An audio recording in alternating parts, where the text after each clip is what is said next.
Now, even though I try to play it off, I'm thinking about you all day long. Come into this room and let me show you. Girl, change into that Victoria's Secret thing that I like. I'm fantasizing about what I'm going to do. Touch me, baby. I'm just right there. You touch me like you can. I can't breathe when you talk to me. Oh my God, don't break it. Ooh, I can't breathe when you're touching me. It is, trying to put you back, suffocating you away from me. So much love I can take from me. I want it, you want it, you want it. You're going out of my mind, and I can never get enough of you. Yeah, Holiday, they called him a one-hit wonder, but the industry made sure you'd never hear him again.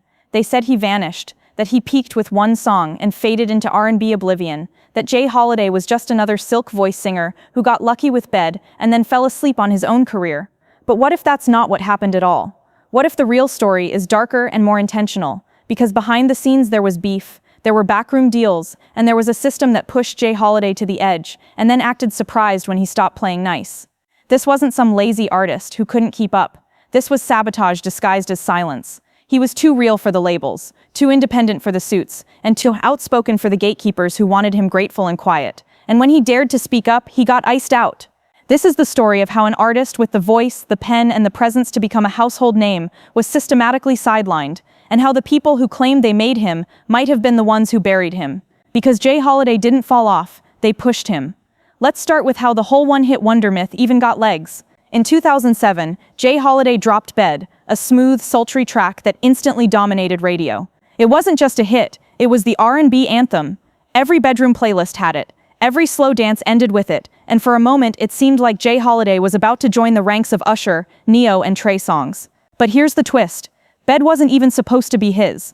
That song, originally written by The Dream, it was reportedly meant for Chris Brown, but someone beat Chris to the punch. Jay Holiday, a relatively unknown singer with a 4-song demo and everything to prove, ended up recording it first. Capitol Records cut the check. The rest is supposed to be history. Right? Wrong. Because after Bed blew up, and Suffocate followed with its own success, something weird happened. Instead of being celebrated as the next R&B star, Jay Holiday quietly slipped out of the spotlight. There was no scandal, no huge flop, no canceled tour, just silence, and that silence gave fans room to assume the worst. Was he lazy? Unmotivated? A one-trick pony? The industry didn't say anything, and neither did Jay, so the narrative wrote itself. Jay Holiday must have fallen off. But here's the part they didn't tell you. His disappearance wasn't just coincidence. It wasn't personal failure. It was a slow fade orchestrated by people who didn't like how loud he got once he realized what was going on. And as we're about to unpack, it had everything to do with who he crossed, how the label reacted, and why the man who gave him a hit might have secretly wanted him to flop. Because this wasn't just a fall from grace, it was a quiet exile, and the real drama, oh, it was just getting started. Let's be real, Jay Holiday didn't flop, he was flopped on. He came into the game doing everything right, blew up with Bed, proved it wasn't a fluke with Suffocate, delivered a gold-certified debut album, Back of My Lack, and even snagged a Grammy nomination. That should have been the beginning of a long legendary run, but instead of support, he got stonewalled. Why? Because he didn't know how to play the game, or more accurately, he refused to. Jay wasn't some cookie-cutter R&B artist willing to sell an image for a check. He wasn't dressing how they told him to dress. He wasn't singing what they told him to sing. And most of all, he wasn't letting Capitol Records or anyone else own him. And that rubbed people the wrong way. By the time he dropped his second album, Round 2, Capitol had already started pulling back. Promotion, minimal marketing, practically non-existent. According to Jay, they even refused to pay for the album's photo shoot. He had to cover it himself out of pocket. And why? Because he asked too many questions. He pushed back too hard. He made it clear he wasn't just some industry puppet. So they responded with silence, with budget cuts, with shelving projects and playing games with his career. He was labeled difficult, but what they really meant was uncontrollable. And you know how the industry treats black artists who won't smile on cue or follow the script. They get ignored. They get erased. Jay Holiday wasn't failing. He was being phased out. And the kicker, while all of this was happening, the very person who gave him his biggest hit was quietly starting to feel some type of way. Because in this business, success can make your friends feel like enemies, and one hit can turn into a loaded weapon when the wrong people feel uncredited. Which brings us to The Dream. Okay, so let's talk about the real elephant in the room, The Dream. The man who wrote Bed, handed it to Jay Holiday, and then years later acted like Jay owed him his entire career. At first, things seemed cool. Dream and Jay had worked in the same building. They knew each other. There was mutual respect. Dream even publicly vouched for him in early interviews, calling him a good kid and acknowledging their shared grind. But once Bed blew up and the spotlight started to shift, the tone changed. Suddenly Dream was throwing shade, telling people he made Jay Holiday, making backhanded comments that sounded less like mentorship and more like a man who didn't like watching someone else shine with his pen. And here's where it gets messy. That record wasn't even meant for Jay. Behind the scenes, Dream had reportedly pitched Bed to Chris Brown first. That's right, Chris was supposed to have that hit. But when Capitol Records moved faster, cut the check, and handed the song to Jay Holiday, it became his breakout moment instead. So now imagine how Dream felt watching this new guy become a household name off a track he maybe thought should have gone to his golden boy. Then came the petty drama. Dream wanted a public thank you. Jay didn't give him the flowers loud enough. And just like that, it turned from collaboration into quiet competition. Jay Holiday wasn't ungrateful. He never denied Dream wrote the song. In fact, he said he always gave him credit. But apparently that wasn't enough, because Dream started acting like Jay was riding on his coattails, like he was lucky to even be there. And let's be real, when a powerful producer feels disrespected in this industry, that energy travels. Suddenly people in the room start pulling back. Meetings get shorter, calls don't get returned, and you're branded as the guy who bit the hand that fed him. Whether Dream intentionally sabotaged him or not, the damage was done, and Jay Holiday found himself in a quiet war with someone holding a much bigger microphone. But that's not the only reason things fell apart. Now, let's get into one of the biggest reasons Jay Holiday's career got clipped. He refused to play the R&B dress-up game. From the jump, Jay didn't fit their fantasy. He wasn't the industry's version of polished R&B. He wasn't into shiny suits, soft smiles, and corporate obedience. And he definitely wasn't trying to be anyone's backup usher. The labels wanted silk and soul. Jay gave them hoodies and honesty. See, he came from DC, a city known for go-go music, not fake personas. His style, gritty, grounded, and a little rough around the edges. The industry didn't know what to do with that. They kept trying to mold him into something he wasn't, told him to wear church clothes, change his sound, soften his image. His response, "I'm not a child anymore. You're not gonna force me into anything." That's when Capitol Records really started acting different. They didn't like his pushback. They didn't like his independence. So they started making moves quietly. The rollout for round 2 rushed. Promotions barely there. Jay claims they refused to pay for the album's photo shoot. He had to come out of pocket for his own visuals, while the label sat back and watched. And when the numbers didn't hit like Bed, they blamed him. But how do you expect an album to win when the people behind it already checked out? The truth is, the moment Jay stopped saying yes, the label stopped seeing him as profitable. They started treating him like a liability. Not because of his talent. He was still one of the best vocalists in the game, but because he wouldn't conform. He wasn't docile. He wasn't desperate. And worst of all, he knew his worth. And in this business, that's the fastest way to get ignored. But even after they clipped his wings, Jay wasn't done. He had more to say, more to sing, and he wasn't about to let a label bury him alive. So, he went independent, and dropped one of the rawest albums of his life. By the time round 2 dropped in 2009, Jay Holiday was already feeling the shift. Capitol Records didn't care anymore, at least not like they used to. The budget was thinner. The rollout was sloppy. The energy was off. It wasn't that the music wasn't good. In fact, round 2 had some of his strongest vocals. But the label treated it like an obligation, not an opportunity. And guess what? That energy translated. No major push, no massive promo, no investment.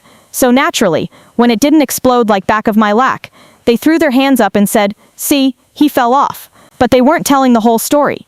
Jay had already started funding things out of his own pocket. Just to get the album artwork done, he had to pay for his own photo shoot.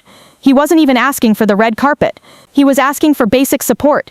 And still, they left him hanging. So when he realized Capitol was more interested in control than creativity, he dipped. But instead of chasing another major deal, he did the unthinkable. He bet on himself. That's when Guilty Conscience was born, a 2014 indie project that Jay called his Take-Back album. This wasn't a radio play. It was a soul cleanse. The title alone, a shot at the industry that tried to make him feel crazy for speaking up. He was tired of the games. Tired of begging for a rollout. Tired of pretending he was okay with the way things went down. Guilty Conscience wasn't just music. It was a statement. I don't need your machine. I am the machine. But even with full creative control, going independent came with its own challenges. The budget wasn't there. The press wasn't paying attention. And after years of silence, the fans didn't know where to find him. Still, Jay stood on his truth, even if it meant rebuilding from scratch. And just when he started to gain traction again, here came another problem. This time, it came with tour lights, controversy, and one very complicated co-star. So, here's where things get uncomfortable. Fresh off his label drama and just starting to find his footing again, Jay Holiday took a major opportunity, opening for R. Kelly. Now, let's be honest. Back then, before the public reckoning, R. Kelly was still considered an R&B giant. Touring with him meant big audiences, major exposure, and industry respect, at least on paper. But behind the curtain, it was a whole different story. Jay said it best. He's a character. Not in the fun way, in the I run this ship kind of way. Jay claims R. Kelly demanded respect from everyone around him, often crossing into manipulative territory. People bent over backwards to please him, whether out of fear, fandom, or both. But Jay wasn't built like that. He made it clear from the jump. I'm a man. I'm not here to bow. I'm here to work. And that rubbed R. Kelly the wrong way. There were little power plays, moments where Kelly would subtly remind Jay whose name was on the marquee. It wasn't outright sabotage, but it was definitely tension, the kind that creeps into dressing rooms, into sound checks, into press ops. To be clear, Jay didn't call him out. He stayed professional. He even admitted the tour was a learning experience. But that association, it aged like milk. Because once the scandal surrounding R. Kelly exploded years later, anyone who'd shared a stage with him suddenly found themselves under scrutiny. Even if they had nothing to do with the mess, the internet wasn't giving out passes. And Jay Holiday, he didn't need any more bad press. He was already fighting to prove he was more than bad. Now people were whispering about who he worked with, not what he created. And once again, instead of defending him, the industry got real quiet. Another opportunity that should have helped him became another reason to write him off. But even with the drama piling up, Jay wasn't done. In fact, he was about to go viral again, just not the way he hoped. Let's talk about that moment. Jay Holiday was nominated for a Grammy. Yep, Best Male R&B Vocal Performance for Bed. And while the category was stacked, the nomination proved he wasn't just some fluke with a catchy hook. He was respected. He was official. But when the award went to Mary J. Blige, the media barely blinked. Jay said all the right things, congratulated her, smiled for the cameras, but something felt off. That nomination should have launched his career into a new level. Deals, bookings, maybe even a third single push. But instead, it felt like the industry used him for a photo op and tossed him back into the pile. It's like they were saying, thanks for coming, now stay in your lane. And to make it worse, the whispers started. Is he difficult to work with? Is he ungrateful? Why didn't the dream get a shout out in his Grammy speech? That's when the doors really started closing. He was shelved by Capitol, sat in silence on Def Jam for years. Then when he finally got his release, the industry moved on like he never existed. Jay Holiday didn't burn bridges. They were quietly demolished for him. And you know what happens when you're black male and not attached to a major cosign anymore? You become unmarketable or worse, forgettable. It wasn't about talent. It was about politics. And just when he was finally piecing his career back together, the internet gave him one last slap in the face. A viral moment that painted him as bitter, outdated, and out of touch. But was that really the case? Or was it another example of a man trying to speak up and getting crucified for it?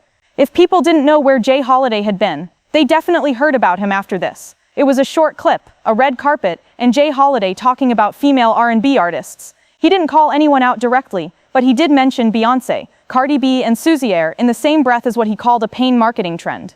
His point that some artists were profiting off trauma and dressing it up as empowerment. That maybe the music didn't always have to hurt to hit. Now, was it the wrong message number? Was it the wrong timing and tone? Oh, absolutely. Social media cooked him. Memes, clapbacks, threads dissecting his entire discography. People were saying, who even asked you? Didn't you disappear like 10 years ago? Isn't this the guy who only had one hit? Even Charlemagne the God gave him Donkey of the Day and dragged him. He told Jay Holiday to get in the game or shut up. Said he wasn't more talented than Mary J. or Sousa. Called him bitter. Was it harsh? Yes. Was there some truth? Maybe. But the response wasn't about the message. It was about who was saying it. Because here's the thing. If Kendrick Lamar had said that same comment, it would have been called poetic. If Drake said it, it would have sparked think pieces. But Jay Holiday? Nah. He got labeled as the washed-up guy from 2007 who's mad that women still win. And he admitted it hurt. He said flat out, y'all prove my point. The first thing people did was tear down a black man for speaking his opinion. But the damage was already done. That viral clip reinforced everything the industry had quietly been pushing for years.